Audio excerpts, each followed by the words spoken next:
Salutations. Welcome to this brand new afternoon. This afternoon has never been lived before. It's a blank canvas. If you will it so, it can be your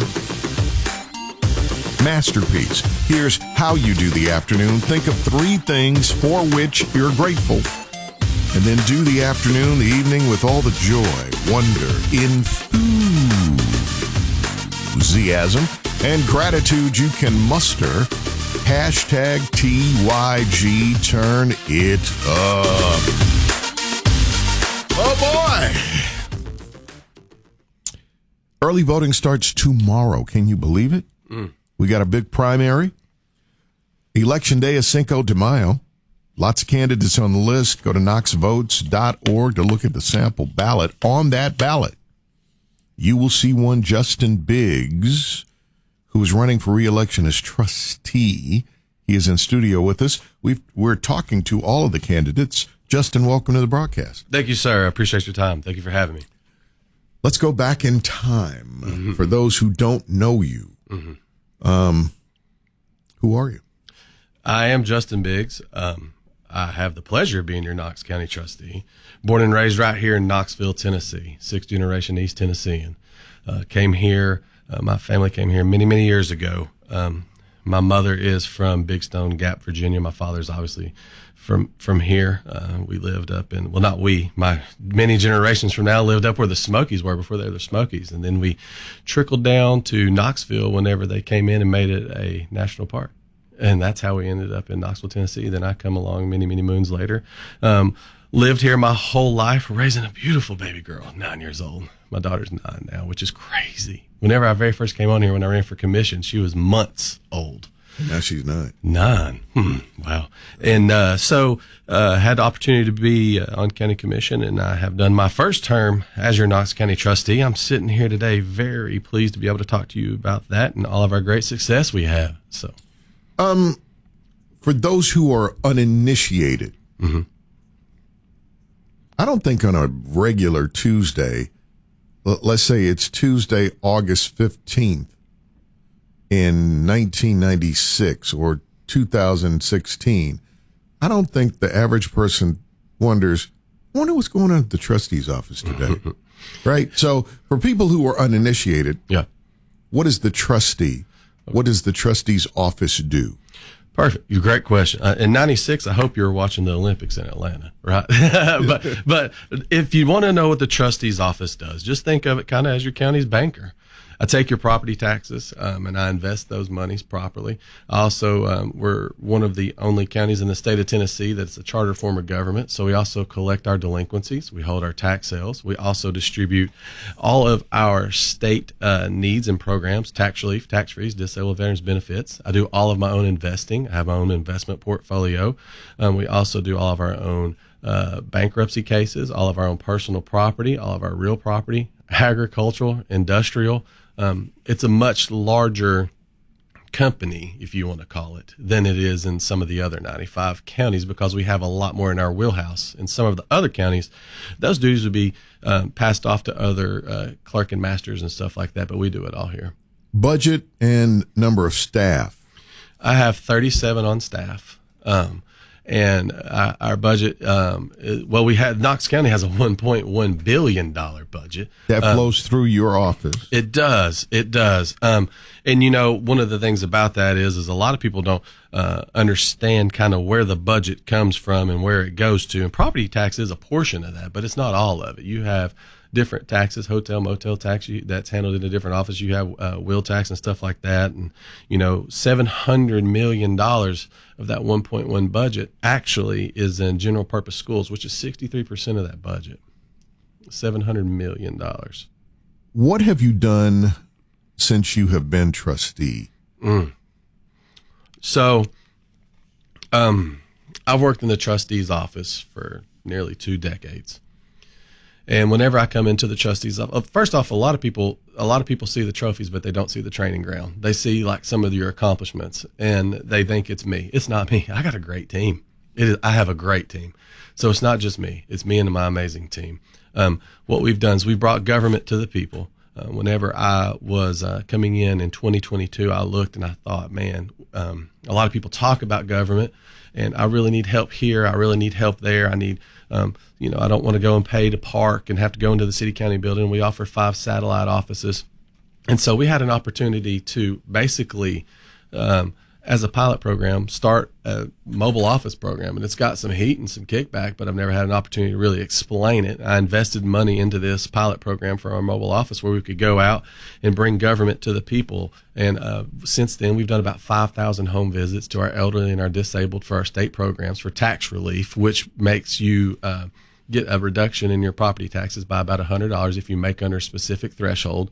And then if your taxes are frozen, your taxes never increase if you make under a specific threshold. And if you're a disabled veteran to a service-related injury, we get you back nearly $500 on your property taxes. I've grown that program by over 2,000 residents, and we've done about 5,000 home visits to different properties around Knox County because of that. Also, while I've been trustee, I've had the opportunity to hold your largest tax sale in Knox County history. And through those delinquencies, I've done a little over $26 million with that pilot program as well, through all the delinquencies that we've worked on with that. And I've had the highest amount of investing any trustee's ever had. I've done over $41 million through proper investing. I also brought in a new program called CPACER, Commercial Property Assessed Clean Energy and Resiliency. Done $17.2 million in that, brought in 75 new jobs with that. I've also had an opportunity to go out into the community and do more things at senior centers, been to more churches and help people in different clubs and stuff like that. We've really been out there bringing a government to the people proactive approach, and we've been able to have really break some numbers and do some amazing things. I have one of the top collection ratings in the state right now of 99%. So we're very happy with the direction things are going. All right. Let's take a break. Now having served in county commission, now having served as trustee, that when you get into the field of public service, there will be ops. Absolutely. There will be people coming for you. All day. Mr. Biggs, they have been coming for you. I'm sure. There are elephants in the room. I'm here for it. All right. When we come back, I'm ready. Let's feed the elephant. Let's do it. It's the HHH Radio Experience. Biggs is my guest. He is candidate for Knox County trustee, running for re-election. Thank you for being here today. Yes, sir. Thank you. So let's just talk about it. Some of what has been brought up about you is these vehicles you purchased. Yes, sir. And that has been questioned. Wanted to give you an opportunity to answer that. Thank you so much. And I appreciate the opportunity. I really do. And so many times in different media, it's skewed, or you see a snippet, and that's not what it actually is. And so in 2023, like I was stating earlier, right after I come into office, actually, I realized that there was a need, a necessity. It had to be done, that we had to bring government to the people. So I made a $300,000 investment in a mobile office pilot program. Since then, I've 82x that investment. I've made $26 million through delinquent accounts with that pilot program. You never hear about that. You never hear about the good that it's done, or how it's helped us serve over 5,000 elderly and disabled people. And so what I've seen is there was a need for government to be brought to you and to actually work for you. That's what you pay your property taxes for. That's what you pay your taxes for, is to have these goods and services that are supposed to be there for you. So I made the decision to make that investment. And whenever something got brought up about them, I showed exactly what we were doing with them. Somebody called a tip line accusing you of fraud. There was a grand jury. What happened? So right about the time that it was getting ready to be fired up, about a year ago, for people to start running for office, an anonymous tip comes up that I was supposedly driving one of the county vehicles. And my personal vehicle looks a lot like a county vehicle. You can have my car payment if you want it.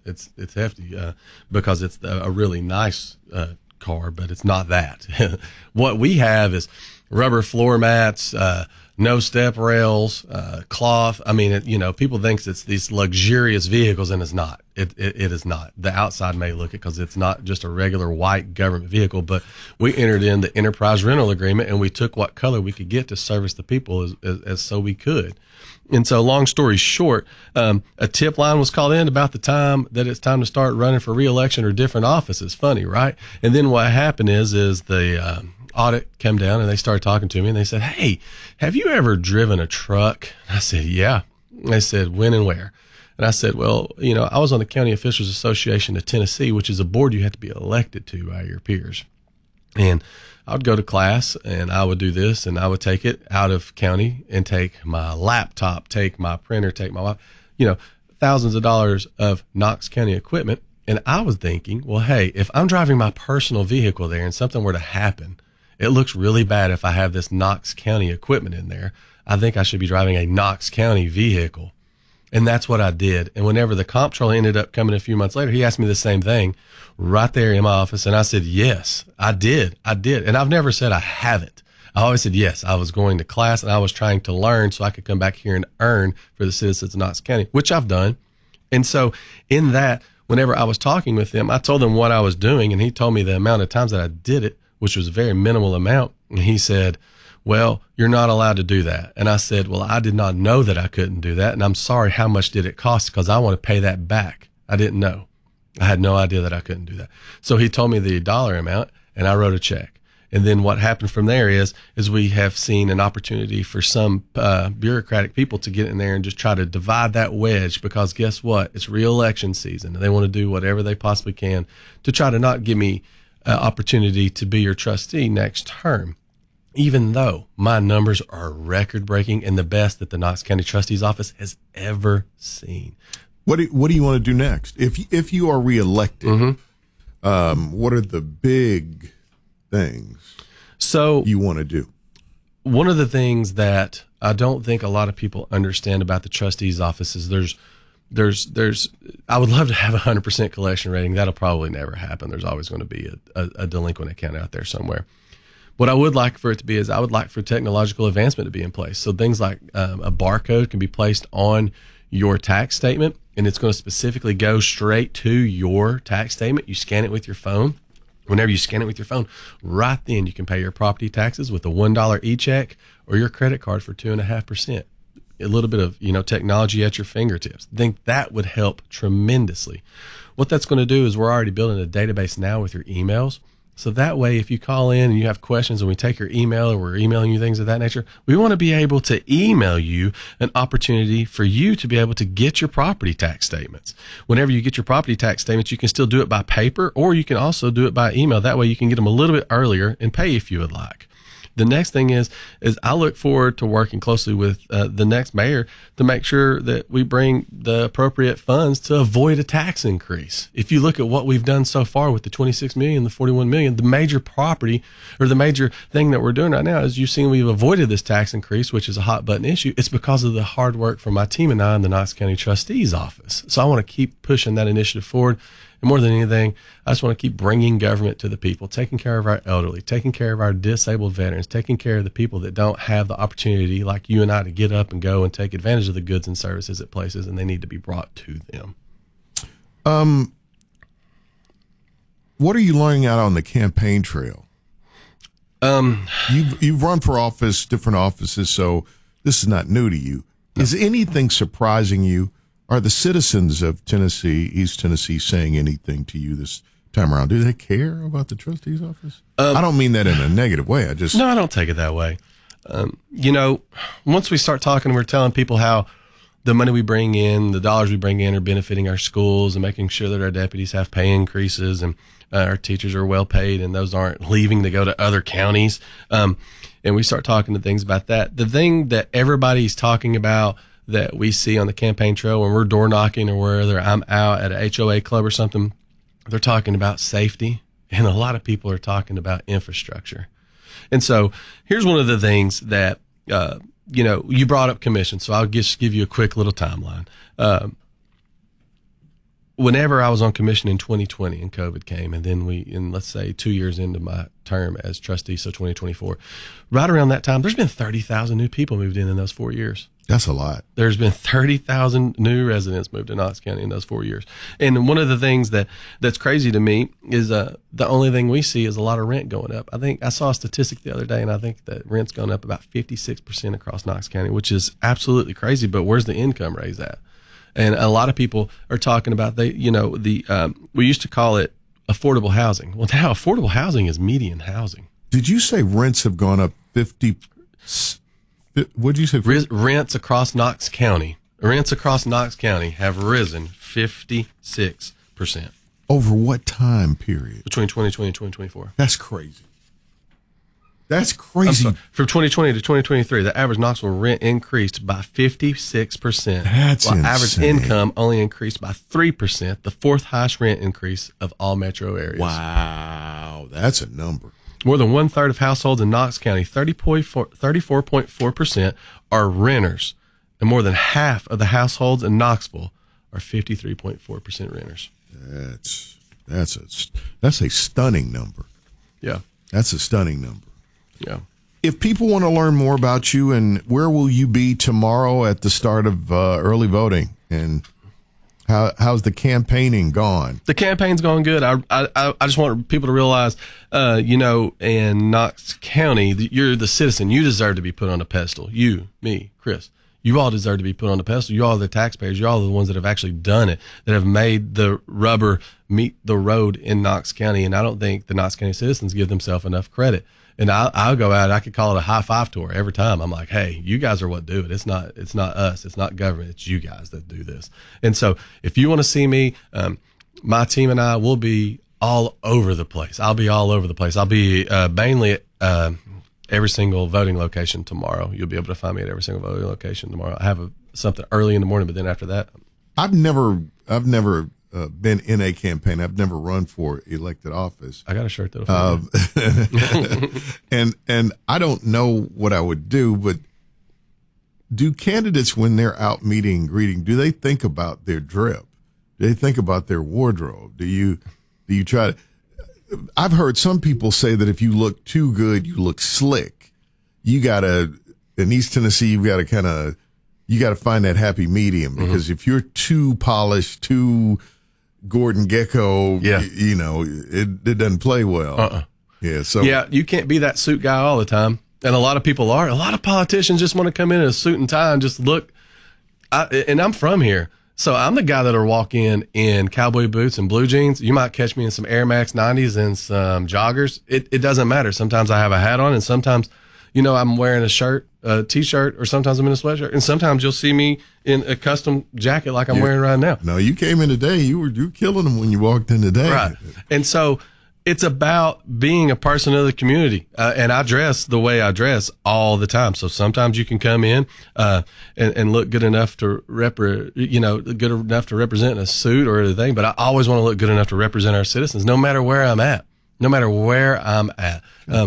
I want to be approachable, and I don't want people to think that I'm too good to talk to because I'm wearing a expensive suit. I want people to know that they can approach me and they can talk to me, and that I'm relatable. And more than likely, when you get down to it, I'm just like you. So if I'm wearing a $5,000 custom tailored suit and I've got two bodyguards and I'm wearing sunglasses, that's not the right way to show up. How can I relate to that? How can I relate to you with that? You do not understand. You probably call ramen noodles ramen noodles. You know what I mean? Like you do not vibe with me. You've never been in a struggle like I have.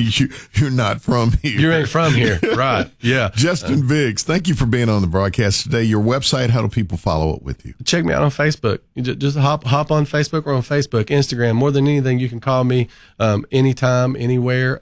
We have our email accounts out everywhere. I do Facebook Lives, all that stuff.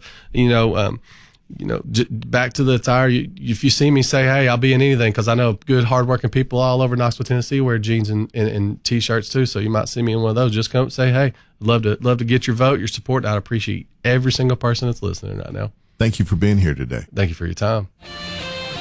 You're continuing to line up 40 westbound out of town, eastbound past Cedar Bluff,